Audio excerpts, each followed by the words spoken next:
the Carson Student Athlete Center here in Tempe. It is time for Sun Devil Extra, presented by Spring Hill Suites, Phoenix, Scottsdale. Welcome back inside. Graham Rossini, Braden Bell. And Graham, first off, a little bit of Freaky Friday action in different seats, but you're showing off a logo that was absolutely worthy of a seat swap this week, so I'm glad you're doing that. I'd be wearing that logo, or we all should be wearing that logo forever. It looks good. It looks really good. It looks good. Next to the maroon and gold. I might need to head over to Sparky Stadium Shop after and pick one up myself. I know a guy. Okay, perfect. We'll talk about that off air. Nobody else gets that privilege, I'm sorry. Let's dive in first and foremost with hockey. We led the show last week talking about hockey. They're first in the NCHC, a split against Colorado College this past weekend. I was over there, unfortunately, for the third period of the second game on Saturday night. But a good win against Colorado College on Friday, 4-1, 5-4 on Saturday. A loss now in third place in the conference, but right there still in the mix of things and a long way to go. I mean, what were your takeaways kind of this past weekend series? Yeah, I mean, 5 incredible periods of hockey. That last period, unfortunately changed the game on Saturday night. But right there, I mean, right in the heat of this conference, and it was nice for a little bit to be, staring at the top ourselves. We knew that was probably not going to be the situation forever. There's just so much great talent. You look up and down the pairwise, and it's almost like a who's who in the NCHC. So we knew that this conference is going to be week in and week out. That's proving to be true.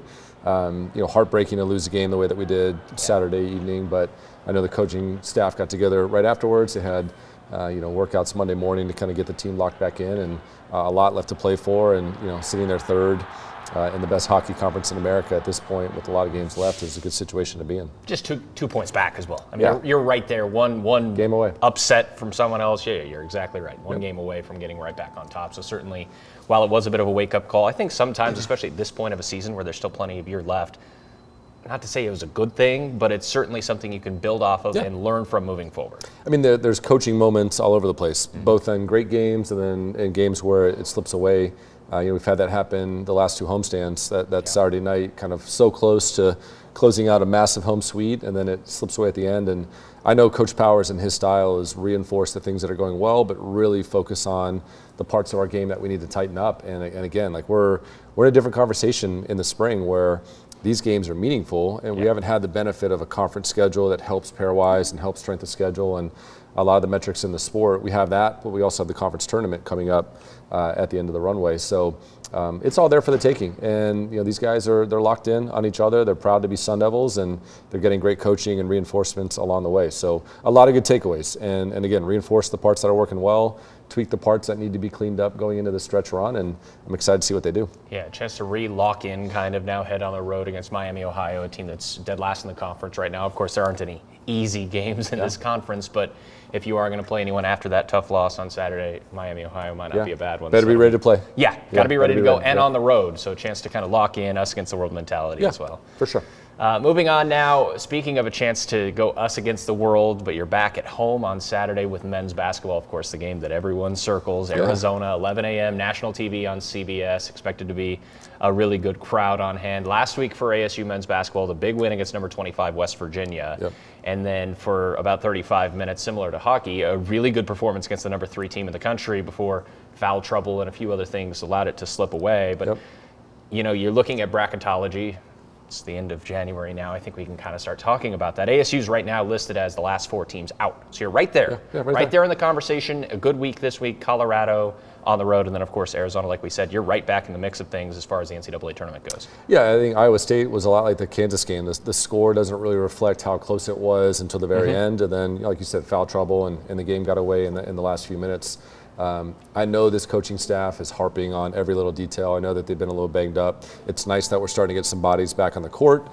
Obviously had a mid-season reinforcement in Trevor Best joining the club. So just nice to have minutes that we can spread across the roster. By the time we watch this, hopefully we're closer to a sellout. There's only limited tickets remaining for this weekend. It's an 11 a.m. game, but you talked about national television, and it's just really important that we show up and make sure that the nation sees that there's momentum at ASU. There's an exciting team. JQ continues to just be a monster, and what he's doing on both sides of the ball now is very, very exciting. BJ Freeman, the way that he can change a game, Joe Son getting back in the lineup. So there's a lot of excitement. And again, like other than maybe the BYU game at the start of the Big 12, every single one of these Big 12 games has been so close to the very end. This team's just got to learn how to finish and just find that final that final part of their game that gets them across the finish line with more wins. But same thing, it's all there for the taking. And I know people can get frustrated with the outcomes, but this team is grinding it and they're pushing hard, and a big one coming up this weekend. Can't wait for it. The talent is there, and I think another thing, when you have a team with a couple of stars that are freshmen, like Sannon and Quaintance, they're going to continue to grow and get better quickly. Yeah. And we've seen that from JQ, certainly. Sannon was there before the injury, but you can tell he's going to get back to where he was before the injury and continue to excel past that injury. That's what gives people hope around the program. That For sure. Those two, if those two can stay healthy, if Quaintance is good for Saturday against Arizona especially, the hill's only going to continue to keep going for this team. And it's paying a long-term benefit too. I mean, they've done an incredible job. The coaches have done an incredible job recruiting, and some of the commitments that we've already gotten for next year are very, very exciting, and hopefully there's some more on the way. But, I think the nation is starting to take stock, much like we saw in football. The benefit of the Big 12 is more people around the country getting a chance to see how we compete, what ASU is all about, that there's something different happening at our university, and it's attractive for a lot of people. Networks want to put our games on television. Yeah. Recruits are wanting to pay attention to the conversations, and it just allows us to play in a different ballgame. So, yeah, a lot of basketball left, but, encouraged with the pieces are there. They just need to come together in a way that allows us to have some success here down the stretch run. Yeah, you mentioned Cameo the by networks. Sean Crespin. Yeah, that was crazy. Oh, I don't think we actually Maybe saw not. him. Yeah. We'll have to sublimate that in. Or Regardless, Sean is welcomed into the shot whenever he wants. Yes, there's always at least a moment of show where he's going to get a shout out later in the show as well for his beloved Raiders. We're going to shout out Oakland, not Las Vegas, but nonetheless, there's a little tease for the future. So it's that 1 p.m. Eastern tip on CBS. So Eyes of the Nation are going to be on this game. Of course, it's a fun rivalry at all times, and we've seen crazy finishes throughout this rivalry throughout the years in this building and down south in Tucson as well. So I'm excited for this game, certainly on Saturday. And I know, like you said, only a few tickets remain. So important to pack that arena. I mean, it was a good atmosphere against Iowa State on Saturday. Would love it to be even more maroon and gold and even louder on Saturday, of course, this Saturday against Arizona. Yeah. All right, moving on now. Yeah, that wasn't really a question. I'm going to get a sip of water now. Okay. Right, that's a good transition. Yeah, thank you. What's next? Yeah, this is his show, folks. I am simply here to deliver the message. Open house at Muni. Yeah. Speaking of your show, I think this is a phenomenal event. February 2nd, coming up soon, the alumni celebrity softball game that you're going to be playing in. So I'm going to ask you questions about your performance, your predictions of that first off. But Kenny Dillingham's in there, DJ Foster, Jordan Simone. Who else? A couple other guys that you we got some softball alums. I think I saw Amber Freeman on the roster. Some great baseball alums. Jeff Larish, Chip Goswish, Spencer Torkelson, not too long ago, 1-1 pick, doing great things, 30 home runs with the Tigers. So, it'd be a nice combination of athletic department personalities, obviously intended to promote the fact that baseball and softball are about to be underway. But I think there's the makings of a very cool ASU event if we get this right. And so it'll be interesting to see how it goes this weekend. I think you mentioned gates open at 11 a.m., softball at noon. There'll be an autograph session with the current baseball team in between the softball game and then when the current team scrimmages at 2:30. And so just a really fun day at the ballpark. And, we're a couple weeks away from college baseball starting. A lot of excitement around this team and Coach Bloomquist's fourth season. We're about to announce a lot of cool enhancements at Phoenix Municipal Stadium, and maybe we'll share those next week as we get a little bit closer to the season. But it's fun. It's springtime in the Valley. We just got through Barrett-Jackson. That was awesome. We've got the Waste Management Open coming up here in a few weeks, spring training right around the corner. And then we really get in our sweet spot of a lot of our sports underway, our weather. It beats any place in the country this time of year, and so Sunday will be a fun day at the ballpark, and we'll see what happens. Yeah. So your performance. We asked you off air the last time you played a softball game. You didn't. You kind of dodged that question, but we're going to put your feet to the fire now. I feel okay. Swinging a bat, I'm good with that. I feel like the swing will come back in a hurry. Yeah. The shoulder's barking a little bit. The shoulder's not what it used to be, and I'm more of an alum than I am a celebrity by all means, but I'm an achy alum. So we'll see. We'll recap, I guess, next week and see how it went. But any chance I get to swing a bat, I'm usually pretty down for that. So excited to see if the swing's still there. And there's good altitude at Muni. The ball tends to carry well. I don't think we're bringing in the snow fences. So No I'm trying humidifier. I'm trying to go left center, big fly. I'm just selling out. So no slap. I'm going back foot, launch angle. Let's see what we can do. We're always trying to think of new segments for this show. Maybe we'll get one of the interns out and break down the swing next week. Okay. That could be a lot We got of fun. TrackMan out there. We got all kind of technology. Let's break it down. I think that's fun. Okay. It'd be maybe a terrible next week. use of everybody's time. Well, I disagree. Right. But yeah. I've got a theory. People ask to do first pitches. I don't think anything good comes from a first pitch, especially as somebody who's spent time in baseball. If it goes well, it was expected to, and if not, it's 50 cent and you never live it down for the rest of your life. So, the shoulder's barking. I might DH. I might play first. We'll see. But put a bat in my hands, and I'm excited to see what I can still do. He is a celebrity, so he is worth the price of admission alone. Although, like we said, Gates at 11, the softball game at noon, and then autographs with the current team. Those are the real stars of the show. Yep. And the scrimmage at 2:30. That'll be on February 2nd. I'm excited to see Coach Dillingham, actually. Yeah, me too. We always hear about his pickup basketball. He is fresh off a reconstructed ACL.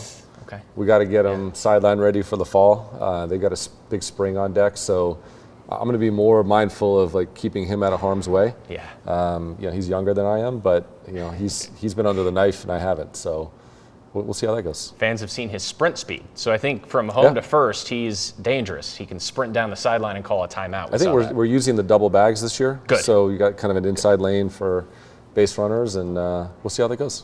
We'll talk about football now for a moment because there were some headlines. Even though the season is over now, Sun Devils are still getting a lot of love. On 3 Sports listed Sam Levitt as the #1 returning quarterback next year, the #2 overall player returning next year. A couple other notes there. CBS Sports listed Jordan Tyson as the #3 receiver in the nation.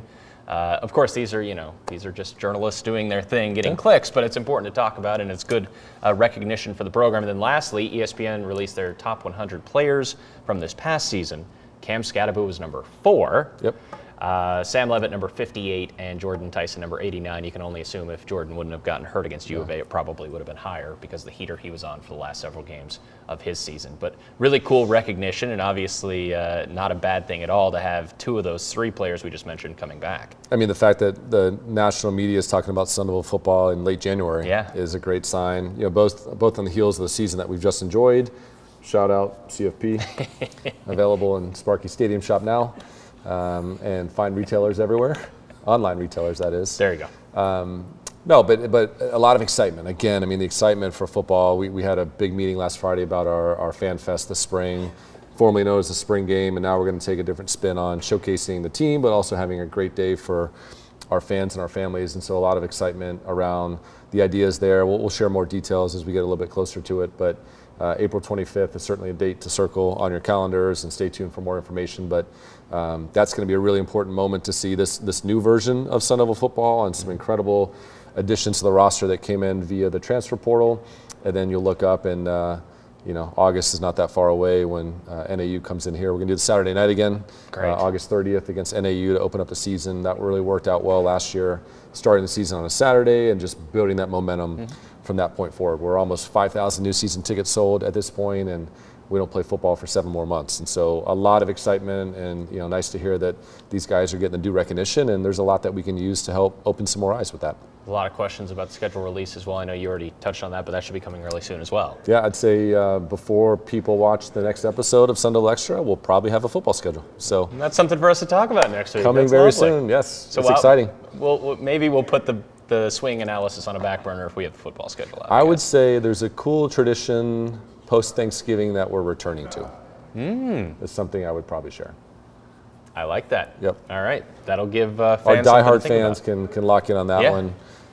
There might be a guest on the show today that's been a part of those moments, but to be determined. Okay. And speaking of that guest, we'll be joined by him next. It's Vince Amy, who was a part of the '96 Rose Bowl team and is now, of course, with the coaching staff, senior analyst. He's got a really handsome jacket on today, too. Well, okay. So we might have a twinner situation.